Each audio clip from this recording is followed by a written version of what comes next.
We're getting some new details about whether or not the deal is final, reported by Axios there. Let's talk about all of this with our friend there, Union for Reform Judaism President, Rabbi Rick Jacobs. He joins me. Rabbi Jacobs, thanks for being with us. We had to get you on. You and I have discussed this topic so often here. Is the deal final, or are there still outstanding snags, would you say? It seems that there are still some outstanding snags. It may be details of the actual arrangement. You have to remember this is a deal that was largely formulated in May. And it certainly was something we had hoped for in May or June, July, August. And here we are in January. The details matter. The question of which hostages and which prisoners.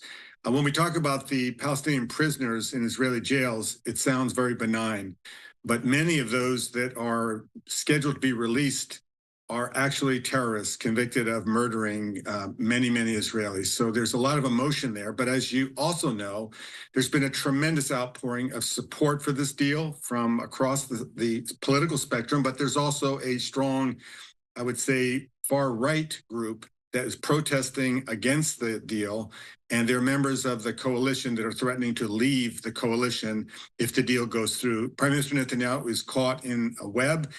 We were supposed to see on Sunday the first hostages coming free. It was going to be in 3 different tranches, but honestly, it's still a question, and the cabinet has not yet voted to approve the deal. So on Israel's side, it's not absolutely signed. We saw that Barak Ravid said that it was, but honestly, we'll believe it when we see it.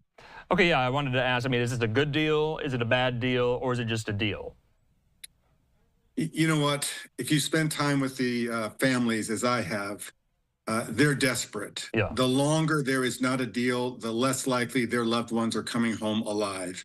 So this is a deal we have to swallow, and to give back these murderers is a hard price. But to get home Israelis who have been spending a year and a half in horrific conditions in the tunnels of Gaza, it simply has to be done. I think the majority of Israelis agree with that. And I think Jews and people of conscience around the world understand that it must happen.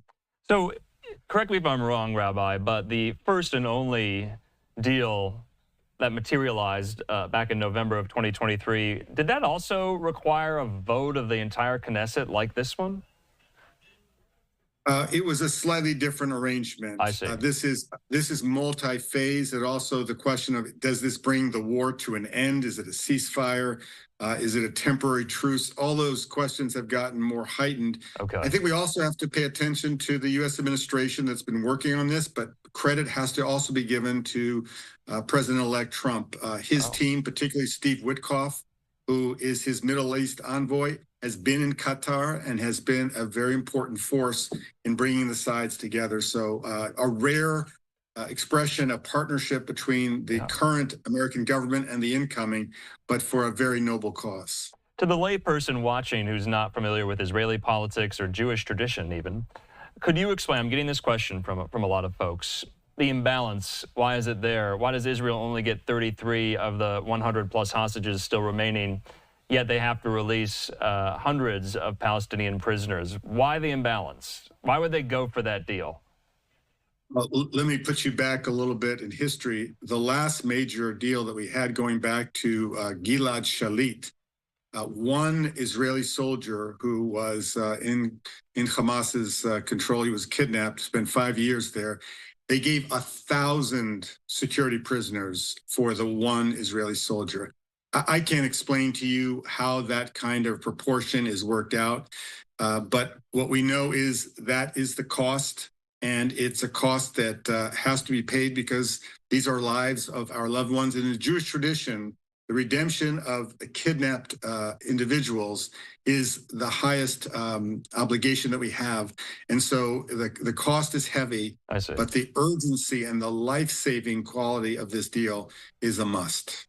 So does Hamas live to fight another day after and if phase 1 is complete?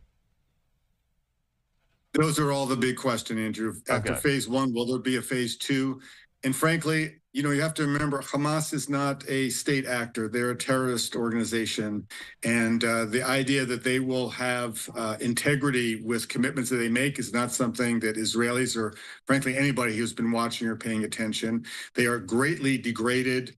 Obviously, the big question also after this ceasefire is what will be next? What will happen to Gaza? Will there be a better tomorrow?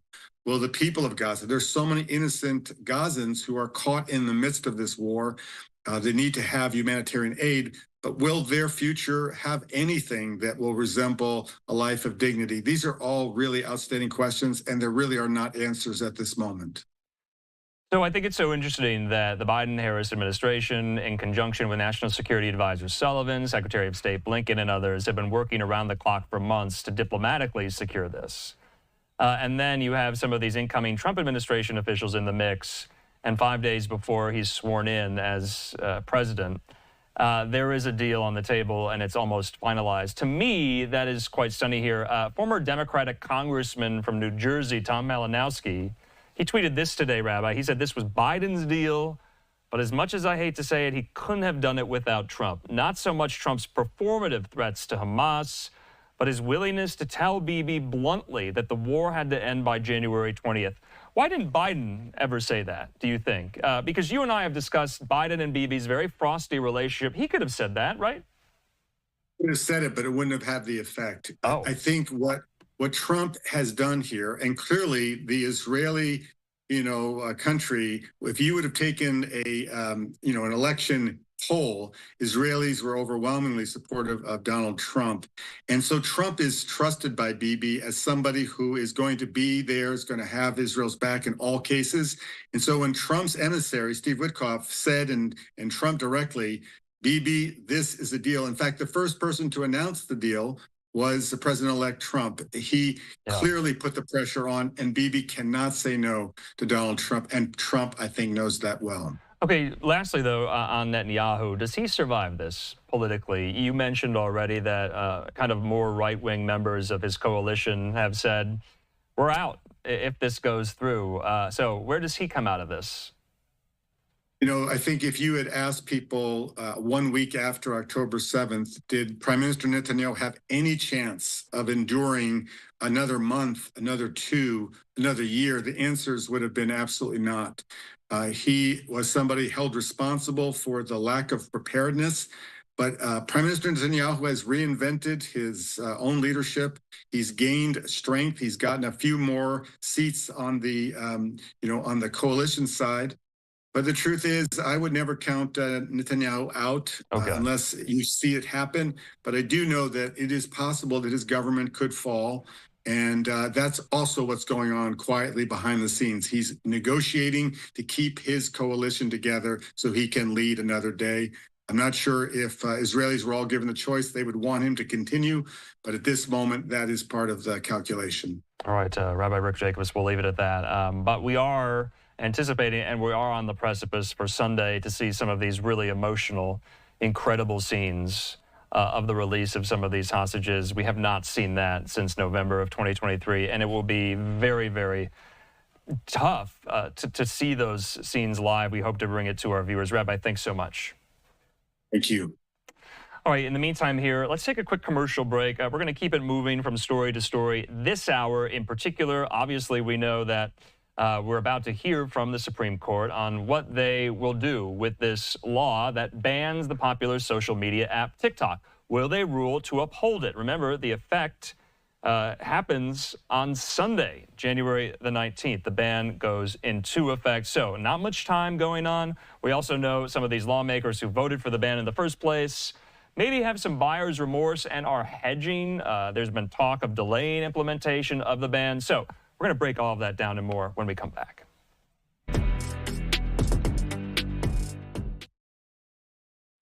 And welcome back here to Live Now from Fox. I'm Andrew Kraft. Well, do you use TikTok? You probably do if you're watching. 150 million people in the United States do. And the ban goes into effect on Sunday, barring any ruling by the Supreme Court to either strike down the law or uphold it. And so we're going to be following this throughout the course of the weekend. Our colleague, Rebecca Castor there at Fox, has a look at what might happen to the popular app. Let's watch.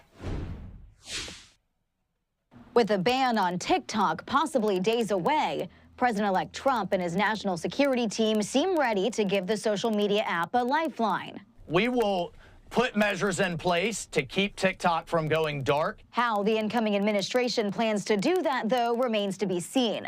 Congress passed a law in April requiring the app's Chinese-based developer to sell TikTok to a U.S. company, after lawmakers warned the Chinese government could be collecting users' data.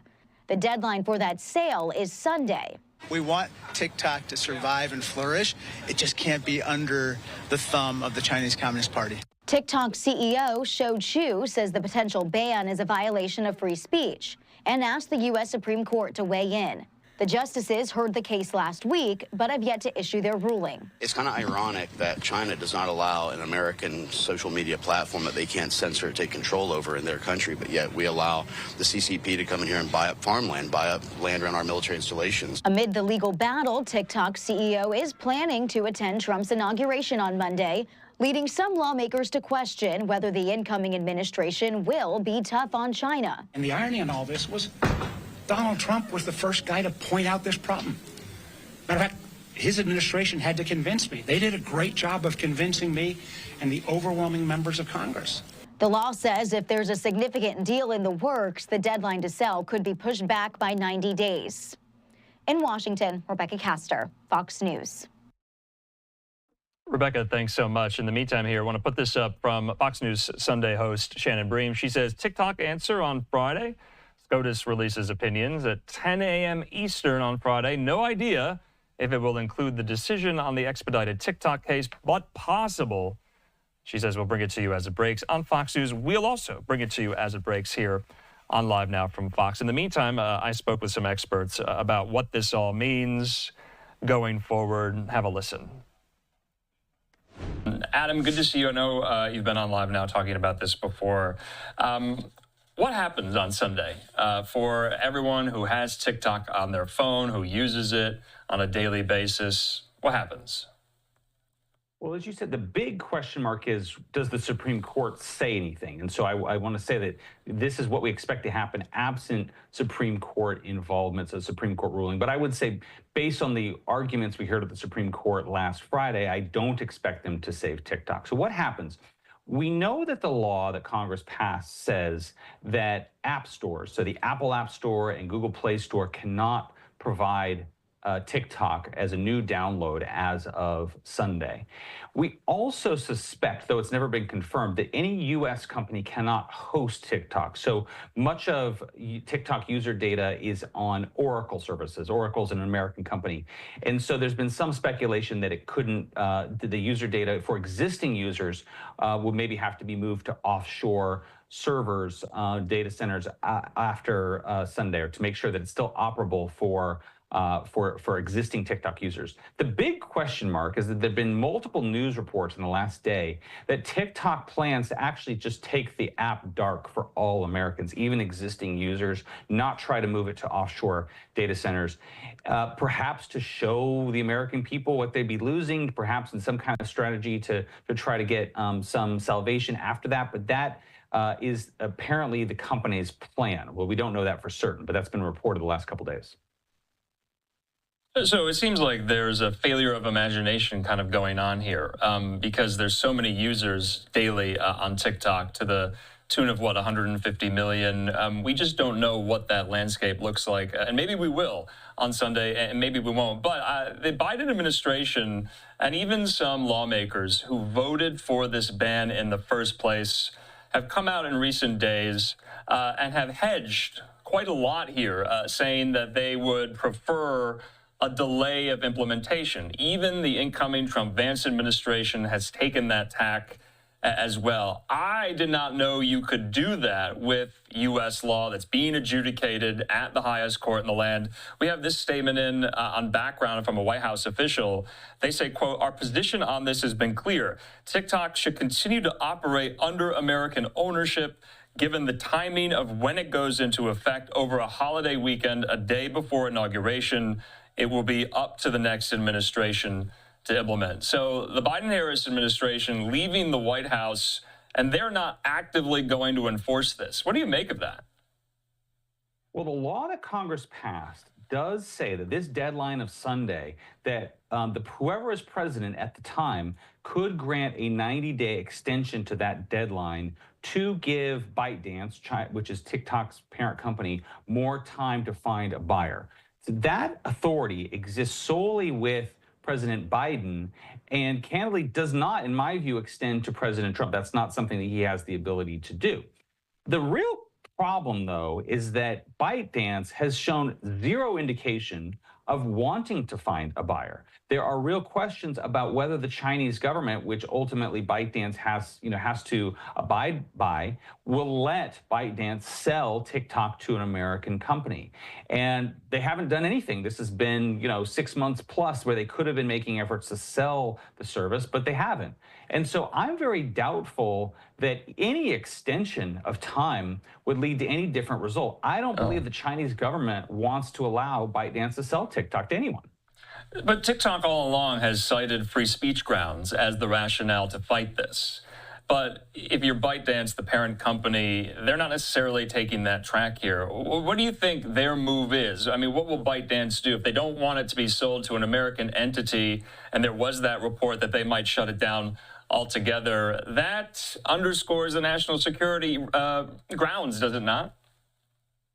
Absolutely. Look, if TikTok was just some harmless video app, I'm not sure the Chinese government would have dug its heels in so deeply to prevent the sale. So the fact that they're resisting it so strongly kind of lends credence to people who say China views TikTok as a national security asset. So I think we ought to view those kind of protests as validation of the original concerns that people have had with TikTok. But I think, if this was if China was kind of a normal country and this was a normal company, I think they would have sold the company to an American owner because it would be validation. Here was a Chinese corporate success story. But I don't believe that's going to happen because now I think what will happen is it probably will go dark and President Xi can say, well, look, to the Chinese people, look, this is just another example of those awful Americans mistreating us. They'll use it for domestic propaganda purposes. So what's so interesting, there seems to be some cognitive dissonance going on here, especially amongst Republicans who arguably are hawks when it comes to China. But they are seemingly singing a different tune here. Incoming National Security Advisor, the Congressman Mike Waltz, he was on Fox the other day.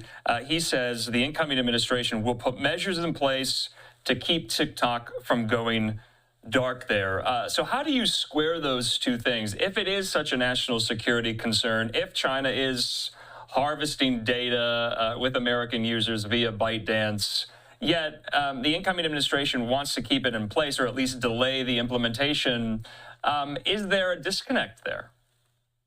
Yes, and it's all because of Trump. And I want to be clear, this is not about really Republicans. Most Republicans in Congress are still concerned about TikTok's Chinese ownership. But Mike Waltz, used to be a TikTok critic. Now he works for President Trump. Brendan Carr, the FCC chair, incoming FCC chair, used to be a TikTok critic. Now works for President Trump. Trump flip-flopped on China. And he flip-flopped soon after one of his major donors talked to him last year as one of his major donors as a major U.S. investor in TikTok. And, and since the election, TikTok executives have gotten in front of Trump and said, hey, Trump, look how well your campaign performed on TikTok, playing to his ego. Look, Trump governs from ego, not ideology. And so but I don't think just because Trump has flip-flopped, I don't think that means most members of Congress have flip-flopped. I actually believe, members of Congress have actually written to Apple and Google and Oracle in recent weeks saying, we still expect you to abide by this law, regardless of what Trump or Biden say. But there are even some Democratic senators who voted for the ban in the first place. I'm thinking Ed Markey of Massachusetts. Today, he introduced legislation to delay the implementation of this ban here. So where are they coming from? Why do they want this delayed? I think it's just downright weird. They voted for this thing. Yeah. They voted for this thing. Yeah, it's bizarre. It's not the. It's certainly not a spine of steel. Look, TikTok has had plenty of time to find a new owner. The fact that they haven't really should just validate Congress's original concerns. I get it, the politicians don't want to be held responsible, but this was all foreseeable. I think it's perfectly acceptable to say TikTok's a great app. We just don't want to have Chinese ownership of one of our most important social media apps. That's the line that Congress drew last year. It was pretty overwhelming. I think that's where still most members of Congress are. Yeah, I guess we'll just have to wait and see if the Supreme Court does rule on it. I mean, they will rule on this before Sunday, right? That's right. Now the question is, would they do have the power to postpone the Sunday deadline? Okay. It's a little strange that if they were going to do that they haven't done that yet. It's frankly very strange that they haven't ruled at all. But I would say most observers of the arguments on Friday seemed to, agreed that the court was leaning against TikTok, was leaning in favor of the national security arguments and against TikTok's First Amendment arguments, as you acknowledge they've made. And so I would be surprised if this Supreme Court throws a lifeline to TikTok. I just want to set the stage because obviously the 19th is coming up. It's on Sunday. The inauguration is on the 20th, Monday. And we just got some reporting in that the chief executive, the CEO of TikTok, has been invited to attend the inauguration. So, I mean, can you even imagine if the ban does go in place and the Supreme Court upholds the law, and then you see the TikTok CEO on the dais there at the inauguration, that's going to be quite the split screen. Yes, it is. Yes, it is. Great TV watching. Look, I think what will happen, too, is that I think it's very likely that Trump, in his first day in office on Monday, may issue an executive order where he says, I'm directing my Justice Department not to enforce this law. The problem is that the law holds Apple, Google, Oracle, other American companies liable to the tune of $5,000 per user per day for violating this law. And this law, it goes into effect. I mean, it's the law forever, even after Trump's president. So I would be very surprised if those companies would change their behavior just because of Trump's saying that he, agrees not to prosecute them. That is not generally how most companies behave. All right, and I'm just lastly, I don't know if you're a betting man, but if you were, come Sunday, will we be able to use TikTok or not? Well, based on the reporting that the company plans to turn it off the service completely, I don't think that it will be available. That was not what I would have said a couple days ago. I thought that it might still be available on through offshore servers, but it seems that the company is drawing a clear line. For what purpose, I don't know, but it seems that it's headed that way. All right, then let's hope the sky does not fall on Sunday. Adam, thanks so much. Good to see you. Thank you. All right, back out live there to the White House. I want to thank Adam for that great conversation there. In the meantime, though, some TikTok users are already planning their alternatives. What other apps can they use that are like TikTok? Fox Business correspondent Lydia Hu has this story. As the Sunday deadline approaches for TikTok to sell or get banned, so-called TikTok refugees are finding a new social media home in another Chinese-controlled app. More than 700,000 new users joined RedNote in just 2 days. RedNote is similar to TikTok with snappy videos and a search function, but there's another reason why these TikTokers are joining RedNote rather than Meta's Instagram or Facebook. They say distrust of American social media. Watch. Nobody wants to give Meta, Facebook, Instagram the time of day. They could have. They could have made it more enjoyable. They could have worked on the algorithm. They could have, not censored as much to feel polarizing in so many ways. And I feel like people are doing everything they can to avoid going to those existing apps because of not just the freedom they felt on TikTok. Concerns about RedNote are growing. Tech analysts point out it is completely Chinese-owned. Information gathered by RedNote flows directly into China. And the House Select Committee on China already has a skeptical eye on RedNote, writing in a statement this, quote, "Today, a Chinese app wants to be the next TikTok, complete with Chinese control. Parents and social media creators should be aware that the Chinese Communist Party exploits the People's Republic of China-based applications to surveil and censor Americans." But maybe TikTok refugees won't have to leave TikTok after all.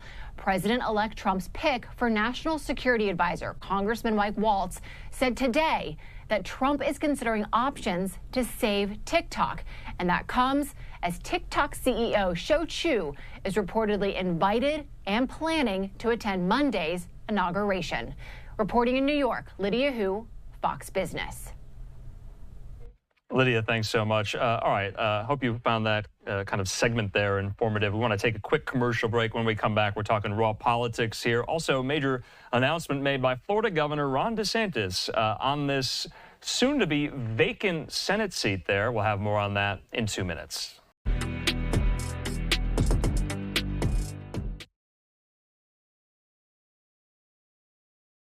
And welcome back here to Live Now from Fox. I'm Andrew Kraft. All right, let's talk about Florida politics briefly here. Major announcement today. I want to put this up from Governor DeSantis saying Florida deserves a senator who stands unapologetically for conservative principles, supports law enforcement, has a strong record of combating illegal immigration, and is ready to deliver on President Trump's agenda. Attorney General Ashley Moody's exemplary track record shows that. And so that's the message coming from Governor DeSantis. We've been relying on our Florida stations there to help us tell this story, including Fox 13's Craig Patrick. Let's listen. When an elected senator leaves before his or her term is up, it's a governor who appoints a replacement, and many of President Trump's allies initially pressed Governor DeSantis to pick Trump's daughter-in-law, Laura Trump, to take Rubio's seat. But see, Governor DeSantis did not at least publicly embrace that, and Laura Trump then withdrew from consideration last month. And then ever since, the conventional wisdom favored State Attorney General Ashley Moody, and it turned out to be the worst kept secret in Tallahassee, as DeSantis confirmed he will appoint Moody to succeed Rubio, assuming Rubio becomes Secretary of State, which is all but certain at this point. Governor DeSantis said he decided to appoint Moody based on her background and her record. Are you just biding your time, or are you making the most of it to deliver big things for the people that sent you there? And I'm happy to say we've had an attorney general who has been somebody that has acted time and time again to support the values that we all share. In terms of background, Moody is a fifth-generation native of Plant City. She's 49 years old. She served as a prosecutor and a judge. She ran for state attorney general in 2018 and won, succeeding Pam Bondi, who, of course, will likely be confirmed as the next U.S. Attorney General under President Trump. And like Pam Bondi, Moody is also a very strong supporter of President-elect Trump. As Florida Attorney General, she focused on efforts to reduce human trafficking, fentanyl, and illegal immigration, and also took a number of legal actions against the Biden administration. And as Florida's next U.S. Senator, she said she will focus on cutting federal spending and the power of federal bureaucrats. Supporting the REINS Act, supporting any effort to rein back in our out-of-control federal agencies, make sure politics is pushed out of it, make sure we bring down spending. I am all for that. Moody's also a close ally and defender of Governor DeSantis and his agenda in Tallahassee. For example, she opposed the abortion rights and recreational marijuana amendments last year and tried to get those off the ballot. She also supported the governor's ouster of former Hillsborough State Attorney Andrew Warren and the governor's decision to fly migrants from Texas to Massachusetts with Florida tax dollars. Again, we expect the Senate to confirm Rubio as U.S. Secretary of State as early as next week, and Moody would then take his seat at least for the next 2 years. That's because an appointed senator serves until the next statewide election, and then voters decide who serves from there. And the same goes for replacing Moody as state attorney general, which DeSantis also just announced. He will appoint his chief of staff and former campaign manager, James Uthmeyer, to fill the remainder of Moody's term as state AG. Craig Patrick, Fox 13 News. Craig, thanks so much. As always, Craig, so comprehensive there. And remember, keep in mind, Rubio still remains a senator. He has not resigned his post just yet. Chad Pergram there on Capitol Hill noting it's doubtful he will resign until he is confirmed by the Senate, and that could happen as early as Monday night. In the meantime here, let's bring into the conversation our friend there, political reporter down there in Florida, A.G. Gencarsky. He joins me. A.G., good to see you here. And so do you agree with Craig Patrick's assessment that this was the worst kept secret in Tallahassee? Yes, I mean, it was pretty obvious it was going to be Ashley Moody for really since Trump got elected and became clear that Rubio would be Secretary of State. Moody is the central casting sort of pick. She's a committed conservative, but she's also somebody who has worked across party lines. The chair of the Democratic Party of Florida, Nikki Fried, actually fundraised for her in 2017. That's a little fun fact for your viewers. She's been loyal to Trump. She's been loyal to DeSantis. As Craig pointed out, she's taken the right conservative positions. She's also done well in 2 consecutive elections statewide. She got about 58% of the vote in the 2022 re-election. So she's somebody who, has proven, to be able to win these elections, to bring in independent voters, and somebody who will be in the Senate for as long as she wants to be there. She's also somebody who's got a certain amount of humility, a former judge. I'll tell you a personal story. When I was on a flight to Israel with the governor and a state delegation back in 2019, Ashley Moody is the only person sitting in the back of the plane with me and the reporters in the hoi polloi. And I asked her, Ashley, why are you sitting in the back? Why aren't you in first class with the governor and everybody else? And she said to me, well, because I'm a Moody. And I took that to mean that she basically is not willing to spend money on things to basically floss and flex the way other politicians might. Is that humility is going to serve her well in the Senate. She's going to do very well in this role. She'll be there a long time. Yeah, I mean, here on Live Now from Fox, we've spoken to her multiple times in her capacity as Florida AG. Chad Pergham there for Fox on Capitol Hill also notes this, keep in mind as well, that the appointment of Moody would clear the field for Byron Donalds to run for governor.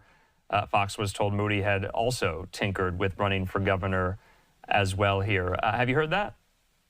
Yeah, I mean, Byron Donalds, he's got some Trump world people behind him. He may be the Trump candidate in the end. But other names are going to throw in too. Lieutenant Governor Jeanette Nunez. You can see some people from Congress looking to run besides Byron Donalds. I think it's be pretty crowded. Matt Gaetz is, looked at it also. We'll see if that actually comes to pass. But it's going to be a crowded primary on the Republican side and the Democratic side both. Last time the seat was open, there were 2 viable Democratic candidates, Ron DeSantis and Adam Putnam, and a number of Democrats who ran. The governor's race, when it's open, is the most live race of any in Florida. A lot of people see themselves having paths getting there. But I do think Byron Donalds is a very strong candidate. Okay. You could even see First Lady Casey DeSantis running in the end. Oh, wow. You never know. So, AG, just lastly, though, we're talking about the upcoming governor's race in 2026, though. Moody is just going to fill this seat until the term expires, and then there will be a Senate race for the full 6-year term here. Who's in the mix for that? Are we getting too ahead of ourselves here, or no?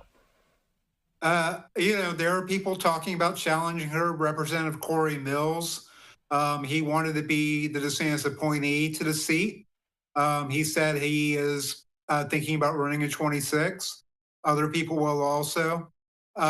You see Democrats look at it also, but when you look at what happened in the last couple of election cycles in Florida, Republicans have dominated. And I think being the incumbent, Ashley Moody will consolidate very quickly. Okay. She will have Trump's backing. She will have DeSantis' backing. I don't think there's really a path to challenge her as an incumbent in the seat. She's got 2 years to get a campaign apparatus going. She knows what she's doing, and she will be a prohibitive favorite. All right, A.G. Gencarsky, we're going to have to leave it at that. Always good to see you, A.G. We'll talk soon. Hey, thanks a lot, Andrew. All right, in the meantime here, we're about to watch the announcement made by Governor DeSantis today with Florida Attorney General Ashley Moody, who will fill the vacant Senate seat there left by Marco Rubio, who, for all intents and purposes, is expected to be confirmed as Trump's next Secretary of State. In the meantime here, let's move from Florida briefly, though, to Ohio. Remember, there is an open Senate seat, a vacant seat in Ohio as well. The Washington Post has this, our friend Jeff Stein, that President-elect Donald Trump is encouraging Vivek Ramaswamy to take the Ohio Senate seat vacated by J.D. Vance's departure. He says it's unclear what this would mean for DOJ, which Trump picked Ramaswamy and Musk to lead in November. Of course, the Senate decision is up to Ohio's governor, the Republican Mike DeWine. So the question is, what will Governor DeWine do about this already vacant seat of Vance? Remember, Vance resigned his Senate seat last week. Fox is told Trump has advocated DeWine to appoint Vivek Ramaswamy. Ramaswamy is an Ohio native. Now, Vance's successor would then have to run in a primary and special election in 2026 to fulfill the remainder of Vance's term, and then he'll have to run for a full term in 2028 here. So wanted to make sure we got that in. In the meantime, from Ohio, back to Florida, here's Governor DeSantis. Time for Washington, D.C. to deliver results to the American people. There are no more excuses for Republicans. We can't choose the easy path here. We must be able to do what it takes, make the hard decisions necessary to usher in a revival of the American experiment. Now, President Trump's election was remarkable, and he earned a mandate for change. And yes, the results themselves, winning the popular vote, winning the swing states, was certainly something that's noteworthy. But what was more noteworthy is no candidate has ever had to endure a flurry of bogus prosecutions and 2 assassination attempts and having the entire legacy media apparatus doing everything they can to prevent his return to office. So we as Republicans cannot squander this opportunity. And that means we need a Congress, both the House and the Senate, that will rise to the occasion and make history. No more business as usual in Washington, D.C.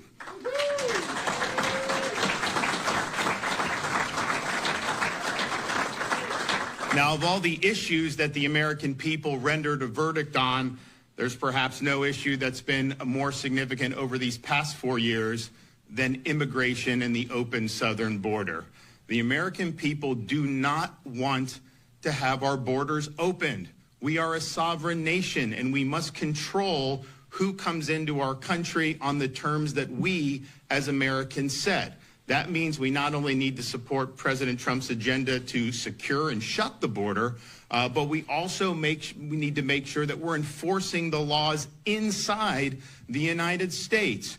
We've called a special session of the Florida legislature because Florida is going to be working with the Trump administration to make sure our immigration laws are enforced. I don't want to see some illegal alien gang just be able to operate and then you only do anything once they've already committed serious crimes. Identify them and get them out of the country. We must make illegal immigration illegal once again.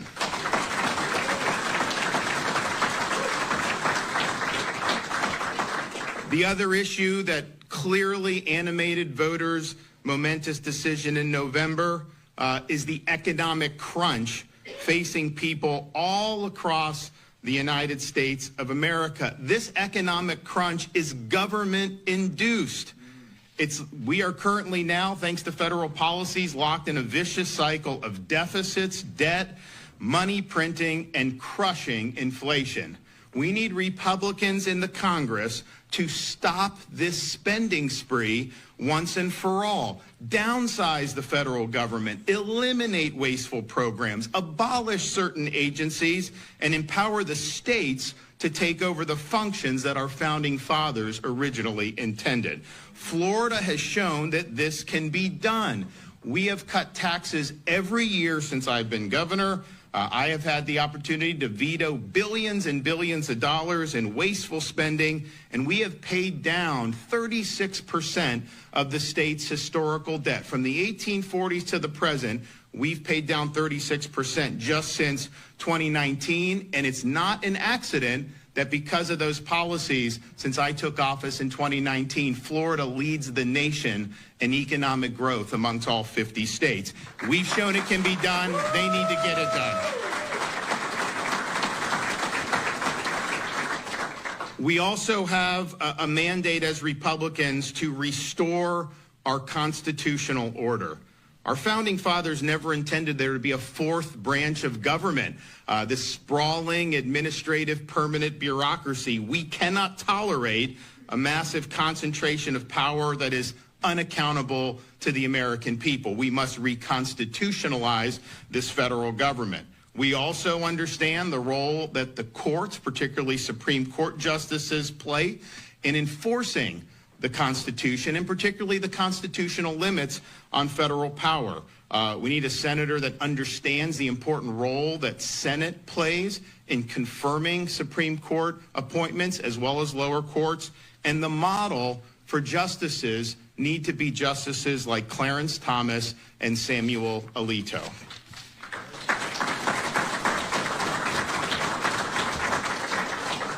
Finally, Republicans must fight the woke agenda and they must defeat the radical left. Florida has fought and won against the woke agenda. We have won time and time again against the political left. And right now, the Democratic Party in this state lies in ruins. And we are a solid Republican state, which people didn't think was possible even 5 years ago. At the national level, we need to rid our institutions, federal agencies, universities, corporations of the pernicious woke ideology and woke agenda. We need to restore common sense, and we need to restore basic American principles throughout our society once again. Now, in appointing a U.S. Senator, I initially put out several different criteria. One, I want somebody that's going to work with President Trump to deliver on the mandate he earned from the American people. I want a senator that's going to be willing to lean in against the excessive spending and cut spending and stop the inflation. I want somebody that understands that the federal bureaucracy is run amok and it must be held to account, and we need 3 branches of government, not 4 branches of government. And we need somebody that understands the fight against illegal immigration, is willing to shut the border, and importantly, make sure any legal immigration to this country is putting Americans first. Can't be bringing foreigners in to displace our own people in key positions.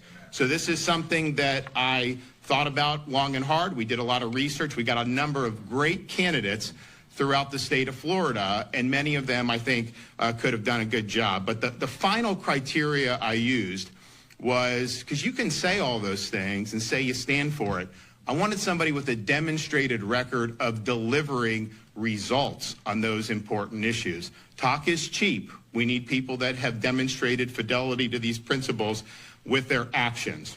So that is why today I'm proud to announce that I am selecting our Attorney General, Ashley Moody, to serve as our next U.S. Senator. All right, so wanted to make sure you watched that announcement today there in Florida by Governor DeSantis with the Attorney General of Florida now being tapped to fill this Senate seat vacancy left by Marco Rubio. Ashley Moody there. In the meantime, we do want to, before we approach the top of the next hour, which we're doing in just a moment, take you out to this breaking news situation still ongoing in our nation's capital, where a car has submerged in the Potomac. This is on the Arlington Memorial Bridge. The bridge now closed. We have 2 vantage points. Divers are on scene as well. Looks like the wintry weather, the snow that was coming down really, really hard, seems to have kind of subsided here. So we have in the lower right a zoomed out vantage point looking at the bridge itself, and you see a lot of emergency management vehicles on the bridge. The bridge is closed, but also you see there this dive boat, this kind of wind boat there on what looks to be somewhat of a frozen Potomac. And we were learning that divers were about to be on the scene to help extract the car and the driver. We don't know any details yet on that effort. So hopefully we'll be chatting with our Fox 5 DC team a little bit later on to give us an update about what exactly is happening here. But you can see this is a really, really terrible set of circumstances. It was really coming down, though. When we first brought you this story, we learned that a vehicle collided with another vehicle, and then one of those cars submerged there in the Potomac, crashing off the bridge itself. So we're not entirely sure if this was related to, driver error, or because of the weather, or kind of a mix of all these factors. That's some of my questions that I have here. But live picture. And so if you're familiar with D.C., this bridge connects Arlington, Virginia, and D.C. proper, goes right past the Lincoln Memorial as well. It's a story we're going to have to stay on top of here on Live Now from Fox. I'm Andrew Kraft. 7 o'clock here Mountain Time, 6 o'clock there Pacific Time. Fox 11 in Los Angeles still doing great reporting on now the recovery efforts with the wildfires there. Let's listen. What she's doing to help people recover. Rain expected in the next couple of weeks could turn those burn zones into mudslides. What officials are saying tonight about pre-deploying resources. Don't be fooled by clear skies. The air quality is likely worse than it seems. A member of the Coalition for Clean Air is here to explain. She narrowly escaped the flames with her 2 kids in Altadena. Tonight she's here to tell her harrowing story. Now, this is the Fox 11 News at 6. And welcome, everyone, to the Fox 11 News at 6 o'clock on this Thursday night. Thanks for being with us. I'm Marla Tejas. Alex is on assignment. The death toll from the Eaton and Palisades fires has risen to 27. That's up from 25 yesterday. More evacuation orders were lifted today as calmer winds help firefighters gain control. LA County Supervisor and Board Chair Catherine Barger acknowledged frustrations over delays, but stresses the need for safe reentry. As residents repopulate the area, debris cleaning kits will be made available to give residents everything they need to safely sift through their debris and look for valuables. It literally looks like a bomb dropped. There is things everywhere. And we're trying, our people, along with all of our partners, are doing the best job that they possibly can. But there are areas right now that we have to hold people away from. Sheriff Robert Luna also says curfews remain in place from 6 p.m. to 6 a.m., so that curfew just took effect just a minute ago. And anyone entering an evacuation zone without permission, day or night, could face arrest. The Sheriff's Department has announced a repopulation of more neighborhoods near the Eaton fire burn area. CAL FIRE reporting 55% containment, more than 14,000 acres burned, 17 confirmed deaths with 24 people still missing. Let's go live to Altadena, where Fox 11's Austin Westfall has a warning for the looters. And it looks like somebody's invited you inside their home. So people are starting to come back home, finally, and not all of these homes are habitable at this point. In fact, the one that we're standing in right now is still so smoky that they're not going to be staying here at this point. Take a look at some video, though, from earlier today. We did get here about an hour ago, just as people were starting to stream in. Folks showing up. The road's mostly empty out here. I mean, for the most part, people are choosing not to stay in these homes. There's no water. There's no power. If you come back out to me live right now, though, I'm lit up, but if there was no camera light here, our photojournalist Justin didn't have his camera light on, this place is completely dark. And it's in the exact same shape that it was left in when the Davis family evacuated. So ultimately what we're talking about here is we're talking about a family that was evacuated. Right now, we got you standing by here. I mean, this has been an incredible, how long has it been? 7, 8 days? 7, 8 days now, yeah. About 8 days. We left on Wednesday, left about Wednesday, and haven't been back in until now. So, coming home for the first time, assessing what's here, how does it feel? It's a relief. It's a relief that we know that we're still here after all these years. It's sad because you come through so many houses and so much burnt up stuff, but it's a relief that we're coming here. And now it's just a lot of cleaning up, smoke that we have to get rid of, food in the refrigerator, those things. So it's going to be a process, but. So Chetu is here with his wife and 2 kids here. So you guys are not staying in this home. It is too smoky. It smells like smoke in here. Yeah. There's no power. There's no water. Where are you guys in the meantime? I'm at a buddy's house. My buddy Darrell Gay, and he's real good. He's helped taking care of us. He runs a nonprofit too, and so he's been letting us kind of just crash there on blow up beds, and the kids will blow up beds and trying to just eat, maintain, and just try to get through this. I know you have experience with fires in the past here. You guys are right here in the middle of the mountains in Altadena. Did it amaze you that your home stood the way it stood? Completely amazed me, completely. We were surrounded by nothing but brush, and somehow this community made it in those places that was a lot less brush and a lot less things going on, but we end up making it, and it's just unbelievable that we're here, and it's just all glory to God for that, What street are we on? We're on Rising Hill Road. All right, and we are so appreciative and so thankful that you and your family are safe and that your home is here. Thanks for talking with us. Definitely welcome. The policy out here for now, guys, is people can come back in. There is a soft barrier that people can go through. In order for residents to come through that soft barrier, they have to have some form of ID. That could be a utility bill. That could be a driver's license. They'll let you in. There is a curfew. People are not supposed to be outside past 6 p.m. Send it back to you for now. Yeah, well, how nice that he let you inside, and that's what friends are for. So God bless his friend who's letting the whole family stay there. So just to be clear, his whole entire neighborhood, that street that you're on, I couldn't quite catch it when he said it there.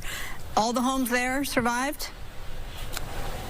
All the homes here, from what we've seen, and there's a few different roads here that have survived this evacuation zone that they just opened up. Most of them appeared to be intact. We drove through 2 or 3 roads here. Every single home I saw, obviously there was debris at some point. Lots of people are out there. They're raking up their yards because this is the first time they've been able to get here since the fire came through the area. One thing I will say that's awesome to see is the sheriffs, they're patrolling the area, and the fire departments, when they come through, you guys should see the reactions on homeowners' faces when these firefighters come through. People are cheering them on. It's awesome That's really to see nice. it happen. It's very cool stuff, and we're so happy to see these people come home. And we're so happy that you shared that anecdote with us tonight. Austin Westfall, we appreciate you. Thanks so much. Thank you. All right, let's talk about the Palisades Fire. Right now, some residents impacted by that fire are returning home to they're allowed to return home as well. That fire scorching more than 23,000 acres with 22% containment. At least 9 people are dead. 5,000 structures or so have been destroyed or damaged. Haley Winslow, she joins us now live in Encino, where a line is forming to be able to get home. Haley. These people have been able to get home for probably the last 4 hours, Marla, but it is such a sigh of relief. You can see it all over their faces as they're pulling in. Some of them finally having a warm dinner back at their kitchen table. Such a luxury that so many people in LA do not have tonight. So we're on Havenhurst and Boss here in Encino. We've got officers Baldwin and Estrada keeping things in check, making sure that everybody's okay, and they're supposed to be in here. Now, some people didn't leave, and they couldn't actually force them, even though this was under an evacuation order, not really affected so much by the fires. Officer Todd Baldwin, how's it going here? It's going good. So far, so good. Everyone's cooperating, so things are going smooth. What's it been like for you guys during all this?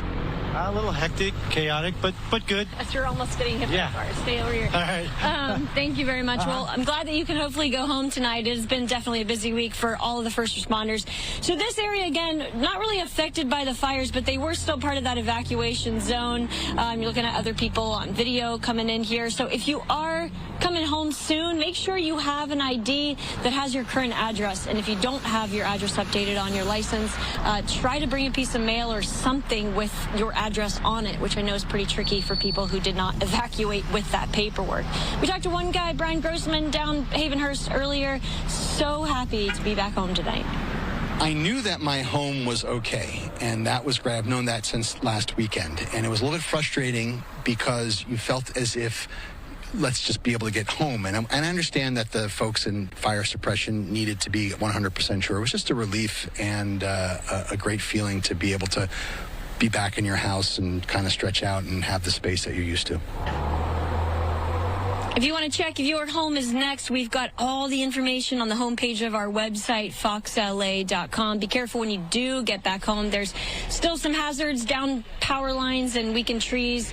You might want to have a mask as well if you're in an area with a lot of toxic chemicals. I'm Haley Winslow reporting live from Encino. I'll send it back to you. Haley, I just want to compare the situation in Eaton to where you are in Encino. So the people there, it looks like they do have electricity, they have power, they have gas, so they are able to stay inside and not a whole lot of smoke damage, I would imagine. There's not a lot of smoke damage. The air quality, I know you're going to talk about later, doesn't seem bad here right now. But as far as the power goes, it's about half and half. Some people still don't have power, and others do, just depending where on the street you are. Okay, yeah, that makes sense. Kind of hopscotch. All right, Haley, we appreciate that live report. Thanks so much. A little earlier, Sky Fox was over the Palisades Fire devastation, and you can see, some of the homes destroyed. Others appear to be untouched. Speaking of that hopscotch nature of those fires, here now is Councilmember Tracy Park. She represents the 11th District on the LA City Council. That district includes Pacific Palisades. No doubt you are very busy. You have been out front in all of this. We appreciate you being with us tonight. I want to start with the pace of repopulation, because it's some good news to be able to report that some of these areas are allowed to return home today. But I know there's a lot of frustration out there. Are you satisfied with the pace? No, I'm not. And I'm also not satisfied with the level of communication or the details so that we can manage expectations around the timing and the process for this. These are decisions that are being made by the Unified Command, which is led by CAL FIRE in partnership with the utilities and DWP. I have been pushing hard to try to make this happen as soon as possible, but those unfortunately are decisions that are not made by the council office. We are starting to see some areas in Brentwood be permitted to return home. However, the utilities are not necessarily on, and so some folks may be returning and they will not yet have power or water. I am told that the utility is ready to turn services on. They are just awaiting that order from CAL FIRE and the command post. We're actually out in Westwood tonight at Sinai Temple, where CAL FIRE is going to be giving a town hall, and hopefully some of our constituents and our residents, people who are desperate to return, are going to start getting the answers they deserve. Yeah, and we're covering that town hall, so we'll have a report on that tonight at 10 o'clock as well. So bottom line is your hands are tied when it comes to this. I know Supervisor Barger expressed her frustrations. This is not a board decision. This is not a city council decision. This is a CAL FIRE decision. Okay, I wanted to ask you this, though. Returning home is one thing. Rebuilding is a whole nother. I was on the line with the developer who built 29 homes in the Palisades. 19 burned. He was talking about the process of rebuilding and the holdup with LADWP in particular. He said, for instance, one home could take 2 years to get power. What is your office doing, if this is in your power to do, to help expedite this rebuilding process? Well, in addition to the orders from the governor and the executive directive from the mayor, on Tuesday this week, I introduced a package of legislation, more than 24 motions that lay a foundation for recovery and rebuilding in the Pacific Palisades. We are going to do everything that we can to bring services on site, to consolidate processes, and to make this as efficient as possible. But I also want to manage some expectations here. Everything in the Palisades has been destroyed. All of the underground infrastructure, gas lines, water lines are all broken. Power lines above ground are all down. Just clearing the toxic ash and debris and rubble is likely to take 9 months or a year. So we are a ways out until actual building begins. but we are already bringing the resources to get that done. And I want to mention, folks should definitely go to the Disaster Recovery Center that FEMA and the Red Cross are running. It is at the UCLA Research Park, which used to be the West Side Pavilion. That is one-stop shopping for filing insurance claims, registering for benefits, and you can already start meeting with City Department of Planning, Building and Safety, Bureau of Engineering, and getting the process moving and questions answered. I highly encourage folks who have been impacted to go there. We've had reporters. We shut it all off on those disaster recovery centers in less than 30 seconds. By the way, we want to give credit to you for sending in all of the images that we've been seeing, because you were out there touring the devastation, and you sent us the images that the viewers have been seeing here. You were out with the governor, too. He has issued an executive order. He wants $2.5 billion to be set aside for this wildfire relief. Is that enough? Less than 30 seconds. It is an initial drop in the bucket to get the process moving, but we are looking at many, many, many billions of dollars in losses. Yeah, such a sad, sad reality. Okay, well, we appreciate you taking the time out. Obviously, you're going to attend that community meeting tonight. Tracy Park, District 11 in the LA City Council. Thanks so much. Thank you. Stay safe. Yeah, you too. All right, let's go ahead and check that forecast now with meteorologist Adam Kruger. Okay, the change in the weather we've been waiting for over a week is starting to begin today. We see light winds, variable wind direction as we start transitioning towards that onshore wind flow, which means the wind coming from the ocean, which means higher humidity and some clouds and the marine layer and even some fog along the coast. All that starts to show up by tomorrow morning.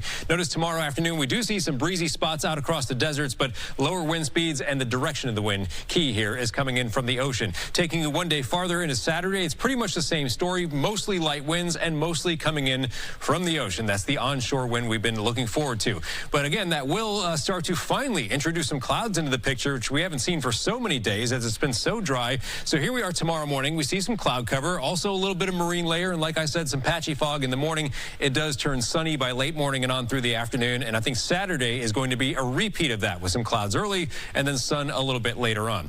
Also, we've got some cold temps overnight, and because of that, there are some cold weather alerts I want to let you know about. Freeze warnings in this lighter blue color, which does include a few pockets not far from the San Fernando Valley and even around and west of Calabasas along the 101. Now, the National Weather Service says in those light blue areas, it could potentially, in a few spots, get as cold as 25 degrees. Doesn't mean everyone's going to be that cold in that area. And then in the darker blue areas, could be as cold as 32, which would cause some frost. So, for example, plants that are sensitive to that, you might want to think about bringing those in or protecting them. Overall, I think temperatures looking to be about as cold as they've been the last few nights, though. We see a lot of 40s around the LA Basin to the Inland Empire, maybe some 30s as well. When the air is dry, it cools down a lot at night. So that's the pattern we have for the moment, but we do find that humidity starting to go back up, which means the nights won't be quite as cool going a couple days ahead. But daytime temperatures for tomorrow will actually be about 5 to 10 degrees cooler for most locations than what we've been seeing lately. So that's the short-term part of the forecast. We're going to talk long-term a little bit later on. Many things we're watching. One is, will we ever see some rain? We'll look at the outlook into 10 days. And also, we see a potential setup for Santa Ana winds next week. We'll explore that possibility a little bit later on as well. But for now, back to you. All right, and we thank Fox 11 Los Angeles there for all of their reporting. We've been relying on them so heavily throughout the last now more than a week. I want to put this up, though, from our colleague, Fox News correspondent Matt Finn, with an interesting tweet and piece of information here saying that the CEO of Los Angeles Department of Water and Power, Janice Quinones, has been given a private LAPD security detail after threats against her and city water employees. The water executive, who is reportedly paid $750,000 a year, is facing extreme backlash for the LA fires. So I thought that was an interesting piece of reporting. Wanted to bring it to you. In the meantime here, I'm Andrew Kraft. Let's take a quick commercial break. When we come back, some headlines on Capitol Hill in Washington. We'll have them for you in 2 minutes.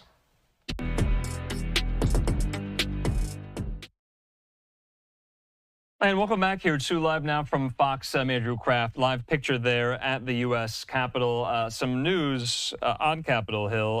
Well, you might have heard by now that Speaker of the House, Mike Johnson, kicked out of the Intel Committee chairmanship yesterday. Republican Congressman from Ohio, Mike Turner. Well, Fox News correspondent Chad Pergram has more details about this. Let's listen.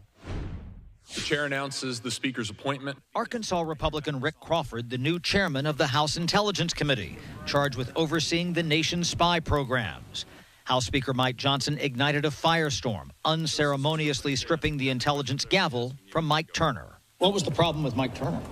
There's no problem with Mike Turner. Why relieve him then? There's a lot of concern. Doesn't have anything to do with anybody inside the building here, but we need a reset. Democrats believe President-elect Trump orchestrated the ouster. The message just went out that if you check this president, you're fired. House Minority Leader Hakeem Jeffries defended the Republican chairman, calling Turner's removal, quote, shameful. But Johnson contends the Freedom Caucus or the next president weren't involved. This is a unilateral decision by the Speaker. This is not President Trump's opinion or decision or any caucus or any colleague. Turner allies fume privately, one telling Fox that Johnson treated Turner so badly that he's, quote, never going to vote for another blanking thing around here again.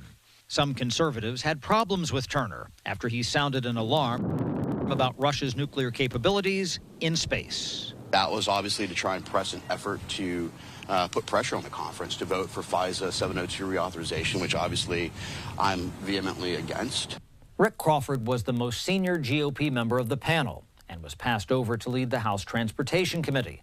Unlike Turner, Crawford opposes aid to Ukraine. On Capitol Hill, Chad Pergram, Fox News. I got live to Capitol Hill. Thanks, Chad. I want to put this up from Turner. He said, I'm very proud to have served on the House Intelligence Committee and as its chairman. There are great members on the committee, and I'm honored to have served with them.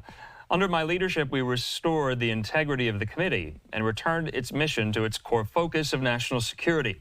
The threat from our adversaries is real and requires serious deliberations. He says, as a senior member of the House Armed Services Committee, I've been and will continue to be a strong advocate for the military and our national defense. My work to expand missions and capabilities at Wright-Patterson Air Force Base continues. Furthermore, I look forward to welcoming the NATO Parliamentary Assembly to Dayton in the coming months. So in front of me, I do have a statement from House Minority Leader Hakeem Jeffries, and I want to read a little bit of it. He says, Mike Turner is a serious, thoughtful, and highly principled leader whose work as chair of the House Intelligence Committee has been extremely impactful.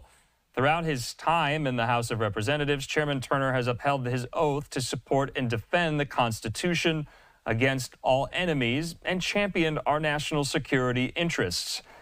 Jeffries calls this an unjustified ouster, calling it shameful there. Incoming House Intelligence Committee Chairman will be the ranking member on the committee, Representative Rick Crawford, the Republican from Arkansas. All right, live shot there of the U.S. Capitol. Another pretty big story that is circulating on Capitol Hill amongst progressive staff members. I want to put this tweet up here from Politico's Nick Wu.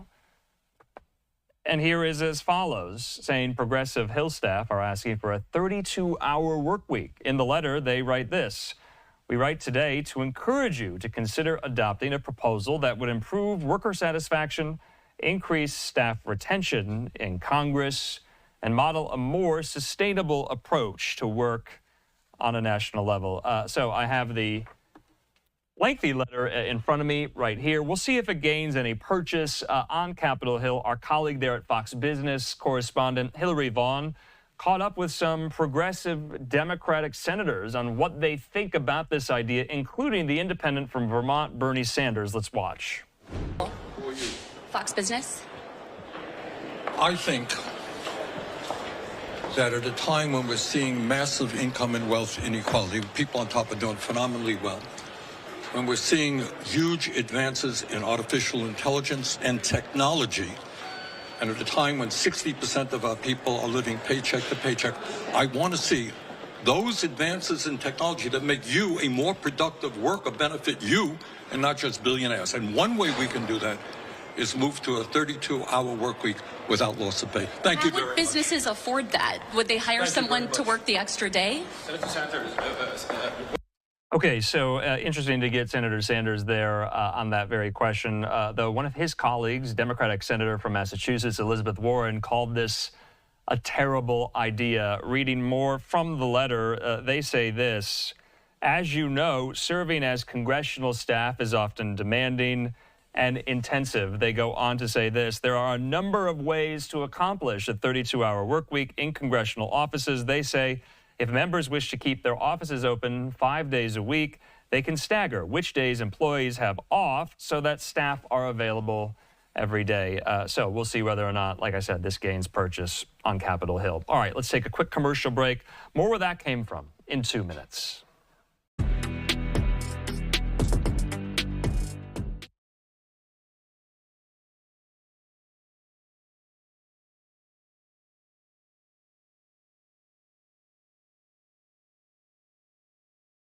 And welcome back here to Live Now from Fox. I'm Andrew Kraft. We do have happening live right now in Washington, D.C., this press conference on this vehicle collision, the car submerged into the Potomac. It just started. We do want to start from the very beginning so you don't miss a moment. Let's watch. As to the crash that occurred on the Arlington Memorial Bridge, this is very early in the crash investigation portion of this incident, but I have the information that we can relay as far as that's concerned. Shortly before 7 o'clock this evening, a call came out for a crash involving two vehicles on the Arlington Memorial Bridge. After that crash occurred, one of the vehicles went off the bridge and wound up being submerged in the water. The vehicle on the bridge, one person was transported to the hospital with non-life-threatening injuries from that vehicle. The vehicle that went into the water, one person has been recovered from that vehicle and was transported to the hospital with life-threatening injuries at this time. Again, like I said, this is very early in the crash investigation portion of this, and so there's very few other details beyond that as far as the crash is concerned. I know at this time it's early in the investigation, as you mentioned, but do you think weather could be a potential reason why this happened? Or that's going to be part of the investigation. I'm not going to be able to have any information like that, especially this early into the incident. Can you identify the ages of the people? Not at this time, no. Did the ice in the river made the rescue mission more difficult? I think that'd be better off answered by the D.C. Fire Department.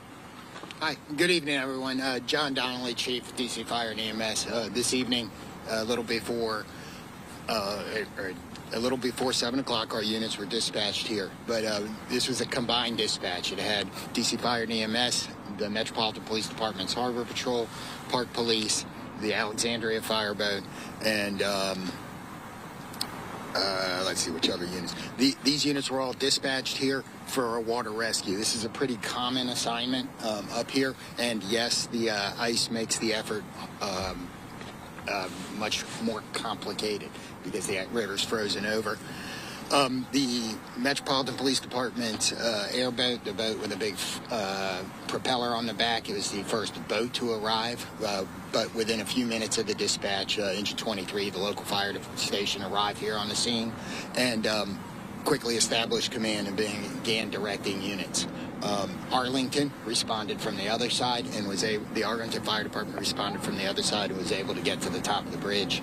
At 7:24, the Harbor Patrol airboat arrived at the shore, picked up the divers, and went out to the part where the car went in. And by 7:30, they were in contact with the car, and 22 minutes later had been able to remove the first victim and get him to shore to transport him to the hospital.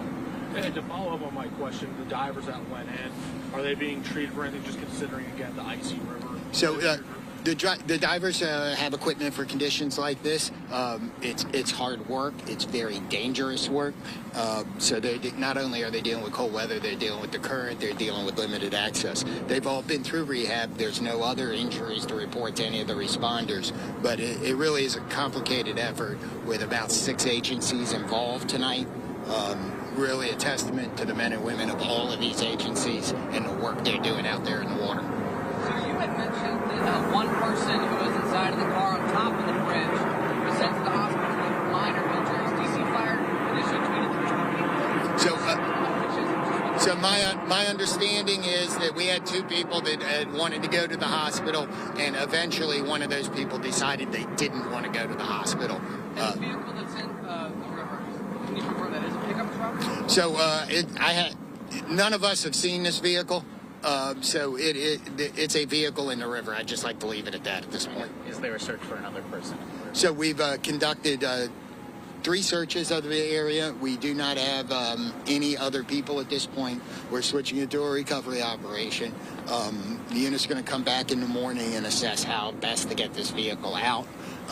There'll be some efforts overnight and in the morning to get the bridge safe for traffic as well. And just to confirm, you said that 7:24 p.m. is when the first MPD airboat arrived? It was the first boat of all the boats that were responding. It arrived. The airboat's designed and purchased specifically for this type of operation. Any estimated time the bridge might reopen for traffic tomorrow? I think it'd be too early for us to give you any of that. And just to confirm, so only one of the 2 people injured with the car on the bridge went to the hospital, but there are 2 people injured? Yeah, okay. With the 2 people in the car. And then is it too early to say which side of the vehicle in the river the person recovered from the river was recovered from? Yeah, I think we're going to need more information on that. With the the person who was in the river, what injuries are we dealing with? I mean, I'm going to guess, obviously, crash injuries, but also maybe hypothermia. So I think what we talk about is they're just life-threatening injuries at this point. He's in very serious condition at a local hospital. Well, one was the icebreaker for the DC Fire. Yes, sir. And it's been at the shop for a couple of years. Yes, sir. The absence of that prevent from doing all? So not in this operation. This operation, the airboats are the quickest way to get to the scene. An ice-breaking operation takes a long time to perform. So the airboats are the right tool for this job. So just to confirm, all we know is one person in the vehicle that went into the water so far? That's the best we have right now. We conducted multiple searches here under very tough conditions. That's what we know at this point. And then again, what is next as far as recovery? So tomorrow we'll come back in daylight when it's a little bit safer for us to work and figure out the best way to get the car out, and if there's a need for additional searches, try to develop some other information. So thank you all. Be safe. Stay warm. Thank you. You too.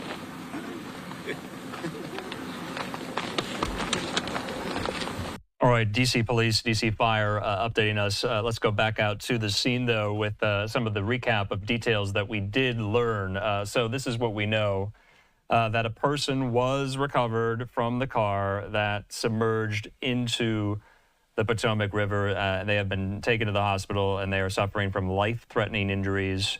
The vehicle still in the river. They say they will hope to extract it sometime tomorrow. But remember, the car on the bridge you just heard, that was still on the bridge that collided with the car that submerged into the Potomac. 2 people were in that car, one of whom also went to the hospital. You heard there that that airboat of divers got there at around 7:24 p.m. local time. It took them about 22 minutes to recover the person in the car. They, at this point, don't believe there are any other individuals in the submerged car, but a really, really scary situation. They couldn't necessarily tell us when Arlington Memorial Bridge might reopen to traffic. They said it was too early to tell. So wanted to make sure we got all of that in there. A major breaking story. But the snow did somewhat let up. But he said divers are prepared for this with what they wear, with how they're trained in these types of conditions. It's not just the cold, it's the current of the river and so much else here. So back out live to our scene, and we'll hopefully be speaking with Fox 5 DC on this story a little bit later on. All right, in the meantime here, I'm Andrew Kraft. Thanks so much for being with us. A little past the bottom of the hour. We've got a few more top headlines left to get to. I want to talk, though, about former New York City Mayor Rudy Giuliani. We're getting some details on some of these negotiations he has now made with those 2 Georgia election workers that he was found to have defamed. I want to put this tweet up here from Giuliani. He said this today: "I have reached a resolution of the litigation with the plaintiffs that will result in a satisfaction of the plaintiffs' judgment." He says this resolution does not involve an admission of liability or wrongdoing by any of the parties. He says, "I'm satisfied with and have no grievances relating to the result we have reached." He says, "I've been able to retain my New York co-op and Florida condominium and all of my personal belongings." He says, "No one deserves to be subjected to threats, harassment, or intimidation. He says this litigation has taken its toll on all parties. This whole episode was unfortunate. I and the plaintiffs have agreed not to ever talk about each other in any defamatory manner, and I urge others to do the same. So just want to read from the Associated Press that now that Giuliani settled in this deal that will let him keep his homes and personal belongings in return for compensation and a promise to never defame them again. The trial was supposed to decide the ownership of his Florida condo and 3 World Series rings. It was supposed to start this morning with Giuliani's testimony. That never happened. An agreement was announced by all parties this afternoon. Now, remember, the former election workers, you'll remember their names, Ruby Freeman and her daughter, Shay Moss. They had been seeking all of Giuliani's property as part of a $148 million defamation judgment against America's mayor. In the meantime here, we did hear from Giuliani's attorney and his son, Andrew. Let's listen.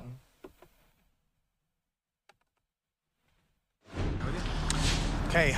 After long negotiations over the last 72 hours, going well into the wee hours of the night, all parties reached a resolution in this case that is satisfactory to all parties. I have a statement that I'm going to read verbatim from Mayor Giuliani in connection with this settlement. I may take limited questions regarding the mayor's statement, and we're going to keep it neatly tucked into his statement. The mayor's statement verbatim, as requested by my client. I have reached a resolution of the litigation with the plaintiffs that will result in a satisfaction of the plaintiff's judgment. This resolution does not involve an admission of liability or wrongdoing of any of the parties. I am satisfied with and have no grievances relating to the result we have reached. I have been able to retain my New York co-op and Florida condominium and all of my personal belongings. No one deserves to be subjected to threats, harassment, or intimidation. This litigation has taken its toll on all the parties. This whole episode was unfortunate. I and the plaintiffs have agreed not to talk about each other in any defamatory manner, and I urge others to do the same. Okay, so I mean, it seems pretty cut and dry there. He gets to keep the property here. He gets to keep the Florida property. He gets to keep the rings. He gets to keep the artwork. He gets to keep everything. I'll let you read between the lines of what the statement was, but I think the statement was very clear that he gets to keep the New York co-op, he gets to keep the Florida condominium, and he gets to retain all his personal belongings. Does that include the World Series he wasn't rings? showing up today? Did you inform the judge before 9 o'clock this morning that Mayor Giuliani would not be here? I'm not going to speak about the mayor's whereabouts due to safety and security concerns. He is a high-profile individual, and this case has, been very intense throughout the litigation. Does that include the World Series rings? Does he or Andrew, do you retain ownership of the rings? My understanding is that we do. And look, I just want to say, as a son, as an American, I'm so proud of my father. To see what he's been put through over the last 4 years. Again, as a son, as an American, to see on a daily basis just how he's persevered. I couldn't be any more proud of him than I am right now. There are many points in my life where I've been proud of him, but at this moment right now, it's, I just, times there are good days. Today's a good day. Mr. Giuliani, Ms. Freeman and Ms. Moss. I'll refer to his lawyer on that. Does that mean that the items that have already been given to Freeman and Moss will be returned? I think that the statement and what I have described to the press today, that he gets to retain the Florida condominium and he gets to keep the New York co-op and retain all his personal property, I think speaks to exactly what your question is. But I think Mr. Giuliani, you said you own the World Series rings. I'm sorry. You are keeping the World Series rings in your possession? Yeah, that's correct. It essentially sounds like he's getting everything back for an apology. Is that what's going on here? I am not going to speak on the terms of the agreement. They're confidential. So Do what, they what get took anything? it over the Do the edge? I mean, this plaintiffs? has been such a contentious proceeding for weeks and weeks and months and months. So what worked out here? How did it work out, and what worked out? I think that this is one of those cases where both parties needed to engage in serious and extensive negotiation to reach the outcome that we reached today. I'll take your question. What do the plaintiffs get out of this then? What I'm going to do is I'm going to refer you to their statement that will be released shortly. How is he satisfying the judgment if he's able to retain the property?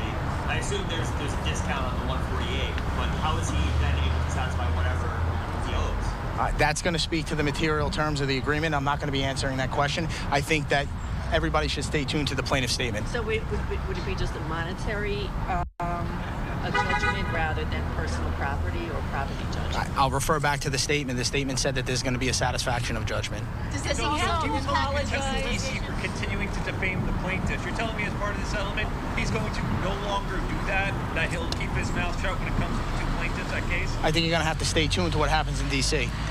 Does he have to apologize to them? Does he have to say, I apologize for what I said? We've made our obligation by making our statement today. How does this impact the D.C. litigation? I think you're going to have to stay tuned to what happens with that over the next week. Is he still represented by jurors in that matter? Who? Kenneth Cruz? I'm sure. I'm sorry, I can't hear you. Is he still represented by his former attorneys in this case? I don't know for certain what the attorney relationship is down there. Did Donald Trump have any? No comment on anything with the president. This is about America's mayor. Is Mr. Giuliani, mayor, going to have to give any monetary element to this settlement? And didn't he already give up the New York block, or is that going to have to be given back? What's going to happen? I think you know the answer to that question, and I'm going to defer to the plaintiff's statement that shall be released shortly. Okay, so the attorney there for Giuliani, including Giuliani's son, Andrew, doing their best to kind of not answer questions about the nature of the settlement that was reached, even though reporters were trying to get to the bottom of what was decided upon and reached between the two parties, between Giuliani and these two Georgia election workers, mother-daughter, where a court found that Giuliani had defamed them over some of these allegations of fraud in Georgia in the 2020 presidential election here. So